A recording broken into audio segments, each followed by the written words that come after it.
Bismillah, walhamdulillah, wassalatu wassalamu ala rasulillah wa ala alihi wa sahbihi wa man wala. Amma ba'du. Faqad qala Allah ta'ala fil Qur'anil Karim wa huwa asdaqul qa'ilin. A'udzu billahi minasy syaithanir rajim. Bismillahirrahmanirrahim. لا تقربوا الصلاة وأنتم سكارى حتى تعلموا ما تقولون ولا جنبا إلا عابري سبيل حتى تغتسلوا. صدق الله العظيم وصدق رسوله الكريم ونحن على ذلك من الشاهدين والشاكرين والحمد لله رب العالمين. اللهم انفعنا بما علمتنا وعلمنا ما ينفعنا. اللهم زدنا علما وارزقنا فهما وأعطنا حكمة. اللهم بارك لنا في مجلسنا هذا برحمتك يا أرحم الراحمين والحمد لله رب العالمين. تقبل الله منا ومنكم فتقبل يا كريم. Hadirin jamaah Masjid Al-Masjud Bila Tajur yang saya hormati dan mudah-mudahan senantiasa ditambah kemuliaan dan keberkahan oleh Allah Subhanahu wa taala. Alhamdulillah, kita bersyukur kepada Allah pada malam ini sebagaimana direncanakan, sebagaimana telah dimaklumi setiap malam Senin kita mengadakan kajian. Dan alhamdulillah kebetulan pada malam ini kita akan kajian kembali untuk mengkaji kajian fikih dengan kita Safinatun Najah karya Syekh bin Sulaim Al-Hadrami. Mudah-mudahan dengan kita berkumpulnya di majelis yang mulia ini akan menjadikan wasilah sababiyah Allah menghapus dosa-dosa kita semua. Amin. Allah kabulkan seluruh hajat dunia dan akhirat kita. Allah berikan kita kebahagiaan dunia hingga akhirat. Menjadikan kita sebagai hamba-hamba Allah yang dimana wafat dalam keadaan nurul khatimah membawa dan Islam. Amin ya rabbal alamin. Hadirin rahimakumullah, kita lanjutkan pembahasan masih berbicara tentang yang diharamkan bagi orang yang memiliki hadas. Wa qala al-musannifu rahimahullah ta'ala wa nafa'ana bi fi darain. Bismillahirrahmanirrahim. Wa yahrumu 'ala al-junubi sittatu asya'a: as-salatu wa tawafu wa mas'ul mushafi wa hamdu wa lubsu fil masjidi wa qira'atul Qur'an. Sekarang kita akan menginjak tentang pembahasan yang diharamkan bagi orang yang junub. Kemarin kita sudah membahas apa-apa saja bagi orang yang tidak punya wudu diharamkan bagi orang yang batal wudunya atau tidak punya wudu. Sekarang wayahrumu dan haram al junubi bagi orang yang junub. Junub ini orang yang al-mudizu hadasan kausan, orang yang memiliki hadas kausan. Jadi hadas itu sebenarnya ulama juga membagi bukan dua, bukan hadas kecil hadas besar saja, tapi menjadi tiga, ya, menjadi tiga, yaitu hadas asghar, hadas besar, hadas akbar, hadas kecil, hadas pertengahan, hadas besar.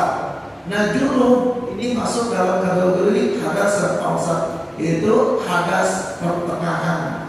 Jadi waktu yang diharamkan yang lebih besar daripada yang diharamkan wudu, lebih sedikit daripada yang diharamkan pada orang junub. Jadi hadas kausan. Mana orang yang junub? Orang yang junub seperti orang melakukan hubungan suami istri. Laki-laki maupun perempuan melakukan hubungan suami istri, apakah dia itu inzal, keluar sperma ataupun tidak keluar sperma, itu orang tersebut junub. Jadi junub satu orang yang melakukan hubungan suami istri, apakah dia itu keluar sperma atau tidak keluar sperma, hukumnya itu junub.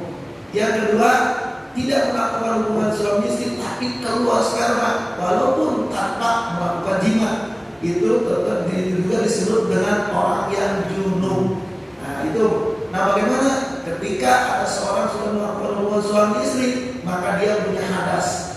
Istri dia punya hadas yang harus dia sucikan. Atau orang sudah keluar sperma, apakah dia mimpi jima atau dengan sengaja keluar spermanya, maka dia itu orang yang junub. Maka ketika junub, ada hal-hal yang diharamkan bagi orang yang junub tersebut di dalam melakukan amal ibadah. Mana di antaranya wayahrumu haram al-junubi bagi orang yang junub, sittatu asya'a 6 perkara. Diharamkan 6 perkara di saat orang tersebut dalam keadaan junub, memiliki hadas ausat. Mana yang yang 6 perkara? As-salatu, yang pertama haram bagi orang yang junub itu dia melaksanakan sholat. Jadi ketika orang yang junub dia sudah melakukan suami istri, malam harinya sudah jima, kemudian bersolat subuh, maka hukumnya wajib dia harus bersuci dulu, bersihkan dulu hadas besarnya, bersihkan dulu hadas junubnya, baru dia boleh melaksanakan sholat subuh. Nah, sholat dari mana dalilnya? Sebagaimana di hadis Rasulullah sallallahu alaihi wasallam, sebagaimana Rasulullah sallallahu alaihi wasallam bersabda, la yaqbalullahu sholatan bighairi quburin. Allah tidak menerima sholatnya orang yang tidak bersuci. Nah, ini orang yang junub, berarti dia orang yang tidak suci.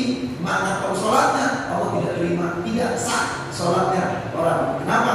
Karena salah satu syarat sah sholat itu at-taharatu anil hadatsaini. Salah satu daripada yang menjadikan sah sholat itu syaratnya harus suci dari 2 hadas. 1 hadas kecil, 2 hadas besar. Nah, orang junub kategori dalam hadas akbar, hadas besar. Maka hukumnya kalau sholat layak Allah tidak terima. Allah tidak sah sholat orang tersebut. Hukumnya tidak sah orang yang begini. Bagaimana Rasulullah sallallahu alaihi wasallam sabda, la yaqbalu sholatan bighairi quburin. Tidak, Allah tidak terima sholatnya orang yang tidak suci. Orang yang junub berarti orang yang tidak suci, maka hukumnya tidak diterima, tidak sah sholatnya. Qala An-Nawawi, berpendapat Imam Nawawi, bagaimana kemudian kalau orang junub tersebut kemudian dia tidak menemukan air, dia tayamum sebagai pengganti daripada mandi wajibnya. Nah, jadi sah sholatnya ketika dia sudah bersuci. Bagaimana cara bersucikan daripada junub ini? Yaitu dengan mandi wajib. Dengan mandi wajib, bagaimana sudah kita bahas sebelumnya, asal memenuhi daripada rukun dan syarat dari mandi wajib tersebut. Dan rukunnya ada 2, 1 niat, yang kedua membasahi seluruh anggota badan yang zahir dari ujung rambut sampai ujung kaki dengan air, maka itu sah dia di dalam tadusnya, di dalam mandi wajibnya. Nah, bagaimana sekarang kata Imam Nawawi? Imam Nawawi ini adalah ulama yang wafat tahun 676 Hijriah. Beliau adalah seorang ulama besar di kalangan Imam Mazhab Imam Syafi'i. Nama aslinya Muhyiddin Abu Zakaria Yahya bin Syaraf An-Nawawi. Beliau dilahirkan di desa Nawa di Damaskus pada bulan Muharram tahun 631 Hijriah. Beliau adalah seorang ulama besar yang kemudian pada tahun 649 beliau menuntut ilmu di Damaskus. Menuntut ilmu agama di Damaskus selama 2 tahun beliau dalam perjalanan beliau menuntut ilmu, beliau tidak pernah tidur sambil berbaring. Jadi suka begitu rajin ibadah dan terlalu ilmiah. Beliau itu kalau tidur sambil berduduk, jadi tidak pernah tahu duduk berarti kalau begitu. Itu Imam Nawawi. Yang dimana ketika 4 tahun setengah beliau sudah mampu menghafal kitab At-Tanbih. 4 bulan setengah sudah menghafal kitab At-Tanbih. Beliau karya-karya beliau luar biasa banyak, termasuk kitab Riyadhus Shalihin. Itu karya daripada Imam Nawawi. Kemudian beliau wafat pada tanggal 2 di Nawa, di desa Nawa, di satu Damaskus, Syria, pada tanggal 24 Rajab 676 Hijriah. Itulah ulama besar Nawawi, di mana Imam Nawawi ini adalah seorang ulama besar yang karyanya luar biasa. Nah, Imam Nawawi, jadi ada Syekh Nawawi, ada Imam Nawawi. Kalau yang di Indonesia namanya Syekh Nawawi dan Al-Batani. Itu mah ulama yang wafat tahun 1315 Hijriah. Kalau Imam Nawawi ini orang Damaskus Syria. yang dilahirkan di desa Nawa 831 Hijriah, wafatnya 24 Rajab 676 Hijriah. Jadi jauh beda masanya dengan Syekh Nawawi. Nah ini yang dimaksud Syekh Nawawi, Imam Nawawi yang di sini. Tapi kalau yang salahi kitab Safinatun Najah menjadi kitab Kasyifatus Syajah, namanya Syekh Nawawi. Nah ini yang mensyarahi kitab Safinatun Najah, yaitu kitab Kasyifatus Syajah, namanya Syekh Nawawi. Orang Indonesia ini, orang Banten, orang Tanara, orang Batani. Nah adapun kalau Imam Nawawi, nah itu orang Damaskus, orang negara Damaskus Syria, di desa Nawa dilahirkannya. Bagaimana kata Imam Nawawi? Kalau An-Nawawi berpendapat, Imam An-Nawawi, ana idzan lam yajidil junub ma'an wala turaban, apabila orang yang junub tersebut dia tidak bisa menemukan air, dia mau mandi wajib nggak ada air karena kekeringan, nggak ada air, wala turaban, mau dia berwudu dia ternyata nggak ada tanah, mungkin dia seperti contoh, mungkin orang yang dia di kamar, kamarnya tertutup, terkunci rapat, dia mau keluar nggak bisa keluar, tapi dia junub, mimpi jima mungkin semalamnya. Nah, berarti dia junub, dia harus sholat subuh.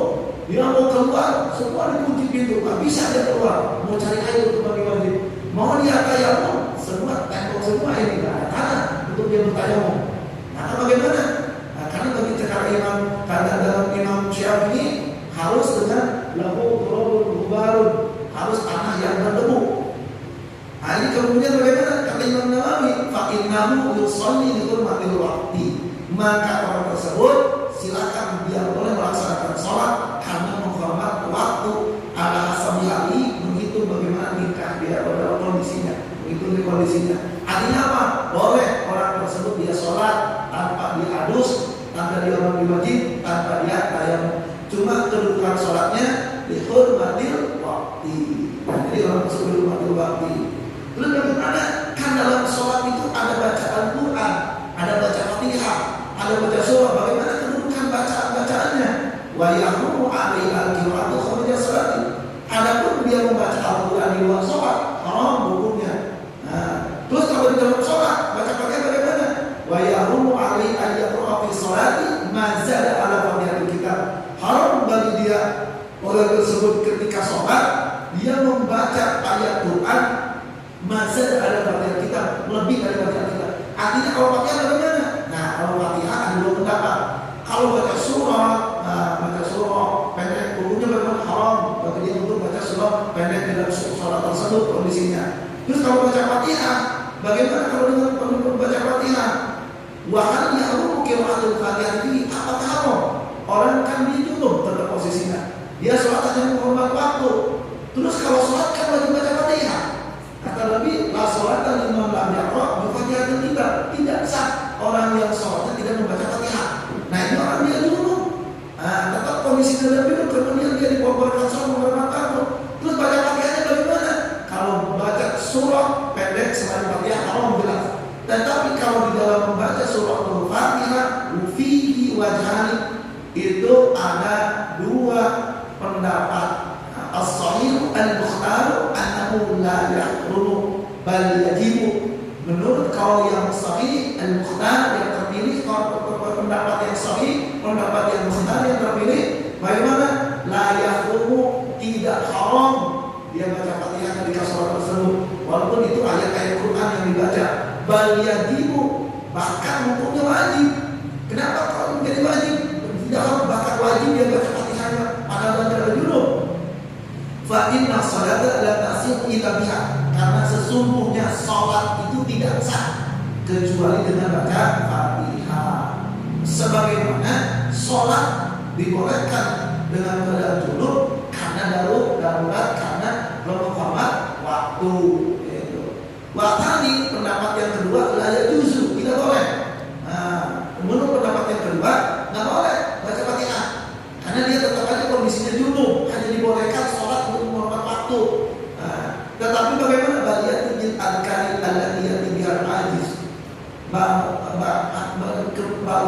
bagaimana dia ganti bacaannya dengan zikir-zikir bagi orang yang tidak mampu membaca Fatihah. Karena ada kalau orang mampu membaca Fatihah boleh baca 7 macam zikir, subhanallah, alhamdulillah, la ilaha illallah, wallahu akbar. Boleh dia ganti bacaannya dengan 7 macam zikir.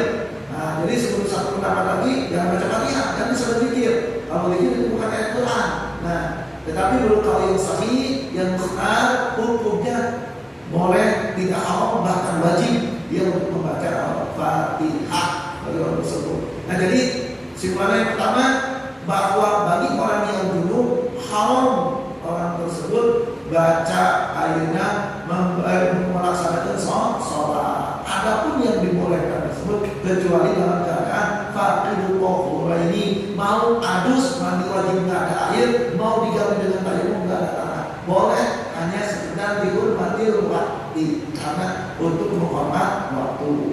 Yang kedua, waktu yang diharamkan bagi orang yang junub benar, yang diharamkan bagi orang yang junub. Yang kedua adalah at-tawaf. Nah, tawaf hukumnya sama, ini juga diharamkan. Kemarin di khabaril Hakim karena ada satu hadis Hakim, apa at-tawaf bil baiti salatun. Tawaf di Baitullah itu as-salatun ayat as-salati, seperti salat. Jadi kedudukan tawaf di Baitullah itu sama kedudukannya seperti salat.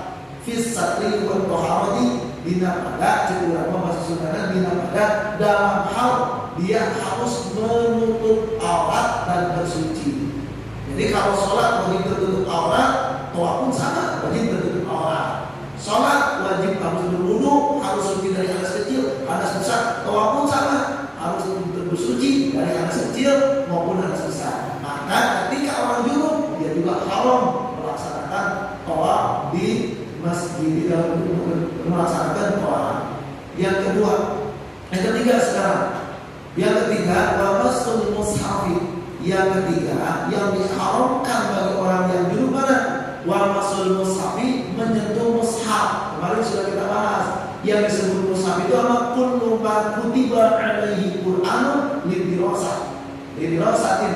Jadi setiap perkara, mau itu kertas, mau itu kulit, mau itu papan, mau itu kayu, yang dituliskan di perkara tersebut ayat-ayat Al-Quran yang tujuannya lidirasah, untuk belajar membaca, untuk dibaca tujuannya, itu adalah mushaf. Maka hukumnya bagaimana? Ada orang dia bangun tidur, dia sudah jima atau keluar air sperma karena telah mimpi jima, kemudian dia bangun. Nah, bagaimana hukumnya kalau dia mencuri mushaf? Haram. Hukumnya dia menyentuh mushaf, menyentuh mushaf. Dari mana dasarnya? Sebagaimana di dalam surah Al-Waqiah Allah berfirman, faqala ta'ala la yamassuhu illa al-mutahharun.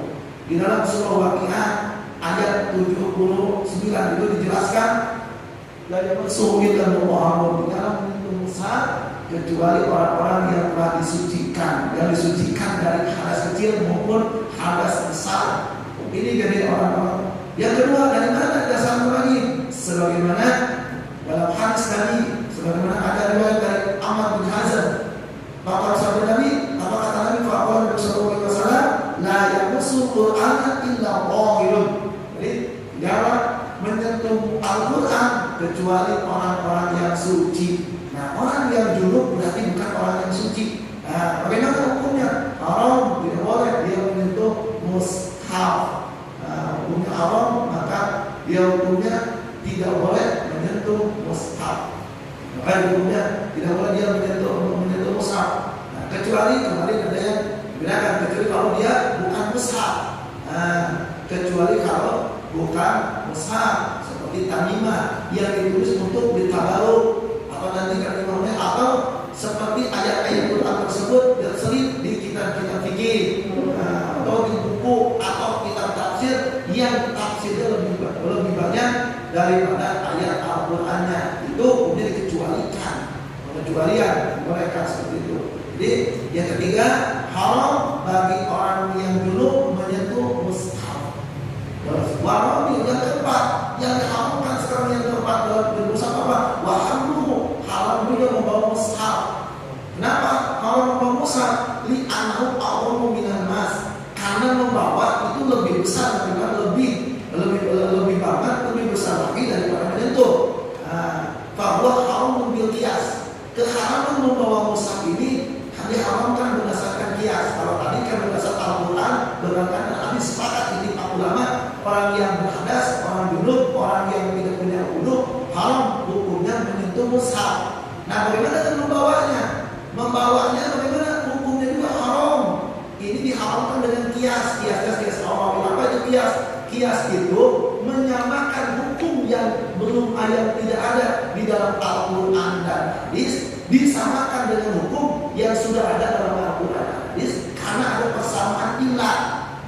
Ilat itu apa? Ilat itu sebab keluarnya hukum. Nah, jadi yang disebut dengan kias ini dasar hukum bagi kita Ahlus Sunnah wal Jamaah. Dasar hukum itu ada 4: Al-Quran, Sunnah, Ijma, Qiyas. Ini menjadi dasar hukum. Qiyas itu apa? Menyamakan hukum yang tidak ada di dalam Al-Quran dan hadis disamakan kepada hukum yang sudah ada dalam Al-Quran dan hadis, karena ada persamaan ilat. Ilat itu apa? Ilat itu adalah satu sebab lahirnya hukum. Sebab lahirnya hukum itu namanya ilat. Contoh, misalnya Allah mengharamkan khamar. Kenapa Allah mengharamkan khamar dalam Al-Quran? Innamal khamru wal maisir wal ansab min amali syaitan. Karena khamar itu memabukkan. Nah, memabukkan ini adanya ilat.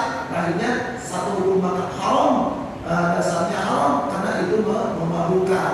Kemudian bagaimana kan khamar? Khamar itu perasaan anggur dalam Al-Quran. Dan bagaimana kalau bukan perasaan anggur? Misalnya sekarang ecstasy, narkoba, narkotika. Bagaimana apabila yang bukan khamar jenisnya, tetap hukumnya haram. Haramnya dikiaskan sebagaimana keharaman khamar. Kenapa? Karena ada ilat persamaannya, sama-sama memabukkan. Nah, begitu pun ini juga maka hukumnya bagaimana? Ini ilat aulawi, artinya kias aulawi. Jangankan membawa, menyentuh saja sudah haram, apalagi membawa. Di mana-mana orang bawa pasti dia menyentuh. Nah, maka membawa musaf haram bagi orang yang junub. Kalau An-Nawawi berpendapat dari Imam Nawawi, apa kata Imam Nawawi? Sama. Begitupun dengan membawa bilafi, dengan membawa petiknya, kantongnya, ya, itu hukumnya juga sama. Ketika kantong tersebut ada di dalam peti atau kantong tersebut sama dengan itu membawanya juga hukumnya haram. Hukumnya kemudian diharamkan. Terus kalau An-Nawawi,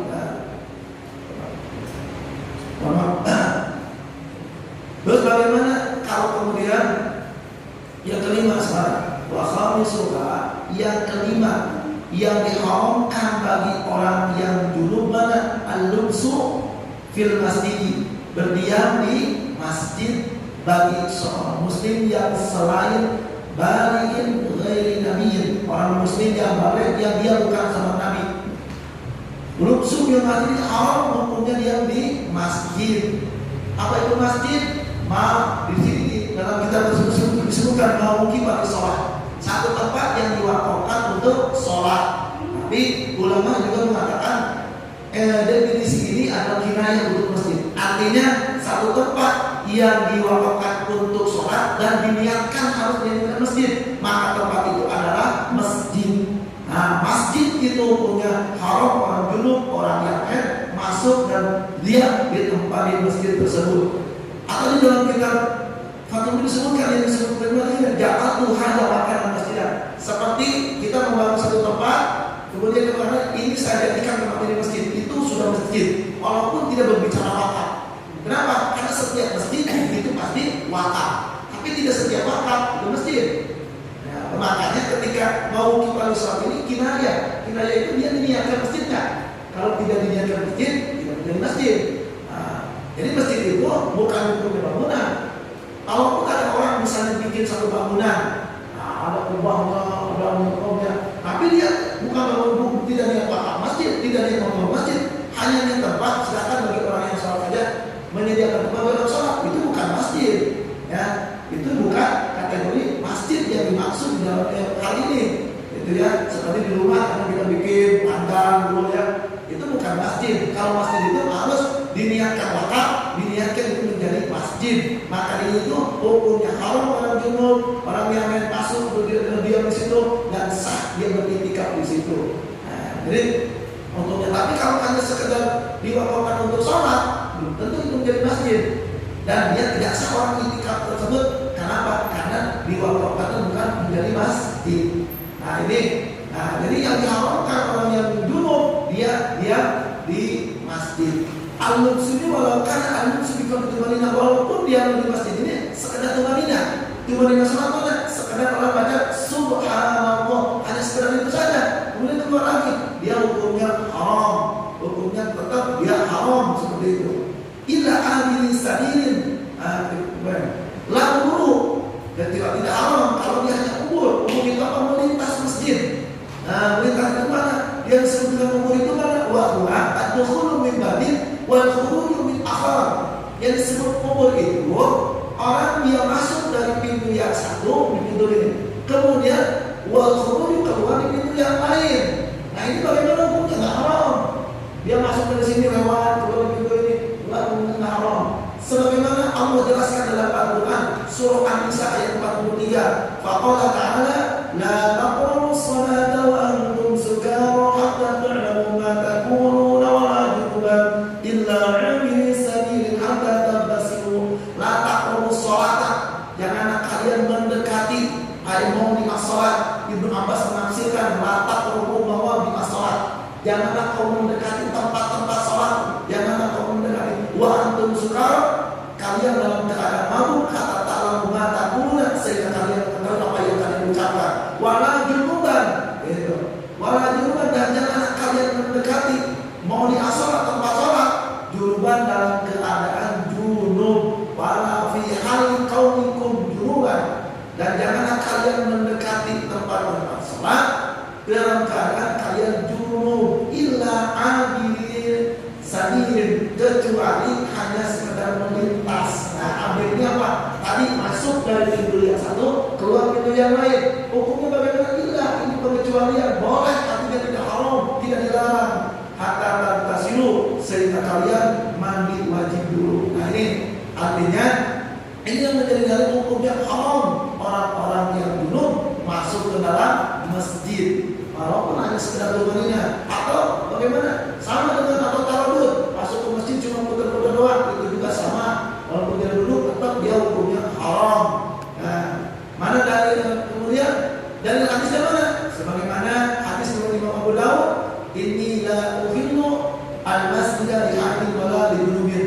Kata Nabi, sesungguhnya aku tidak menghalalkan masjid bagi orang yang haid dan orang yang junub. Ini diperkuat dengan hadis dari Imam Abu Dawud. Ini makanya hukumnya bagaimana? Orang yang junub dia masuk masjid hukumnya haram, ya, hukumnya diharamkan. Wah, terus bagaimana kalau bukan masjid? Nah, misalnya tempat sholat id, atau pesantren, atau majelis, atau tadi yang tempat yang tidak dijadikan masjid dan bentuk. Wa kharaja bil masjidi musallin wal madaris. Hukumnya beda-beda masalah, artinya tidak haram. Berbeda masalah dengan masjid. Kalau masjid tadi haram, berarti ini tidak haram. Musallin tempat sholat id. Kalau misalnya orang yang haid, orang junub, lagi sholat id kan sholat id di lapangan, kita datang ke tempat itu, boleh hukumnya. Itu boleh hukumnya tidak diharamkan. Atau madrasah, majlis taklim, hukumnya tidak menjadi hukum haram. Itu hukumnya tidak menjadi haram. Itu hukumnya tidak diharamkan. Terus yang selanjutnya lagi, warna yang nomor ke-6 yang diharamkan bagi orang yang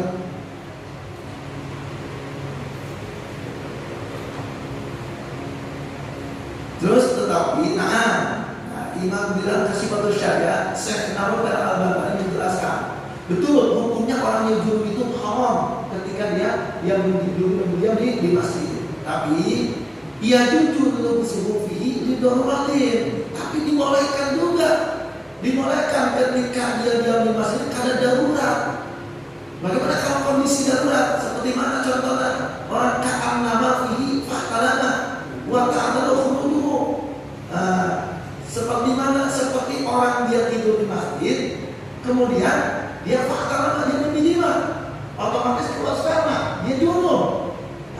Kemudian wa ta'adalu khurujuhu, dia kemudian orang tersebut sulit, memiliki kesulitan untuk bisa keluar masjid. Seperti mana?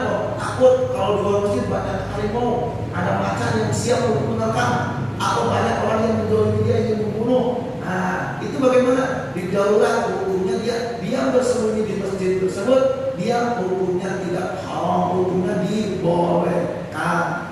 Ya, hukumnya dibolehkan. Lakin surat tayamum, tapi hukumnya wajib bagi dia untuk tayamum. Diwujida ghairu In wajah ghairu turabil masjid, tetapi selain tanah masjid. Bagaimana kalau tanah masjid diwakili? Tidak boleh. Kalau tanah masjid itu dipakai haram, dipakai bertayamum. Jadi kalau dia punya tanah selain tanah masjid, boleh. Kemudian dia wajib bertayamum untuk mengganti daripada habisnya tersebut. Itu kecualian. Yang keenam sekarang yang diharamkan bagi orang yang junub mana? Wa qira'atul Qur'ani, haram orang yang junub tersebut membaca Al-Qur'an. Haram orang yang junub itu membaca Al-Quran, sebagaimana Nabi Sallallahu Alaihi Wasallam bersabda, apa kata Nabi? La yaqra'il junubu wa la ha'idu syai'an min Al-Quran. Hadis riwayat Abu Daud. Apa kata Nabi? La yaqra'il junubu, tidak boleh membaca orang Al-Quran orang yang junub, walaupun dan orang yang haid, syai'an yang berarti satu bagian pun dari Al-Quran. Mau separuh ayat, mau satu ayat, haram, tidak boleh hukumnya. Nabi sebagaimana tidak di hadis riwayat Abu Daud, la yaqra'il junubu wal haidu syai'an min Al-Quran. Tidak boleh orang yang junub, orang yang haid membaca satu bagian pun daripada ayat Al-Quran. Sehingga tidak diriwayatkan daripada Sayyidina Ali karena waktu wajah, sesungguhnya Rasulullah SAW itu tidak ada satu perkara pun yang bisa menghalangi beliau untuk membaca Al-Quran kecuali dalam keadaan junub. Maka orang yang junub hukumnya haram dia membaca Al-Quran kecuali dalam hal kalau niatnya bacaan tersebut adalah bermakna zikir. Mana seperti makna zikir? Ya seperti misalnya bentuknya seperti membaca zikir. Seperti mana contohnya? Seperti ketika ada musibah, mendapatkan musibah membaca inna lillahi wa inna ilaihi raji'un. Niatnya adalah apa? Itu zikir. Bagian dari doa ketika mendapat musibah. Atau ketika naik kendaraan, subhanallah sakhkhara lana wa ma kunna lahu muqrinin. Itu ayat Quran, boleh. Atau mungkin mau makan, ya baca bismillah. Hukumnya bagaimana? Itu dikir. Atau dapat nikmat kita baca alhamdulillahirabbil alamin. Niatnya itu dikir. Kalau niatnya dikir kecuali hukumnya dibolehkan orang yang punya hadas besar itu membaca ayat Quran. Ini ya. Ada? Nah, membaca ayat-ayat Al-Quran kecuali dari tadi ketika yang bagaimana kalau dengan tahlil. Nah, kalau tahlil itu berarti daripada zikir. Selama bacaan-bacaan itu disusun dalam bentuk-bentuk zikir, maka hukumnya itu tidak diharamkan. Nah, seperti tadi ketika musik apa doa misalnya apa? Rabbana atina fid dunya hasanah wa fil akhirati hasanah wa qina adzabannar. Itu ayat Quran. Kita berdoa, doa sapu jagat. Hukumnya bagaimana? Hukumnya itu tidak haram ketika niatnya adalah menjadi bagian daripada zikir. Itu hal-hal yang jadi kesimpulannya yang diharamkan bagi orang-orang yang junub ada 6 perkara. 1. Haram sholat. 2. Haram tawaf. 3. Haram menyentuh mushaf. 4. Haram membawa mushaf. Yang kelima, walau sukil masjid, haram dia berdiam di masjid walaupun hanya sekedar biqadri tumanina. Yang kelima, yang keenam, wa qira'atul Qur'ani, dan haram membaca Al-Quran. Kalau membaca Al-Quran. Terus bagaimana kalau haram hukumnya di dalam membaca Al-Quran? Jadi ini 6 hal yang diharamkan bagi orang-orang yang junub. Maka ini kita harus menjaga ketika kita junub, jaga diri kita, jaga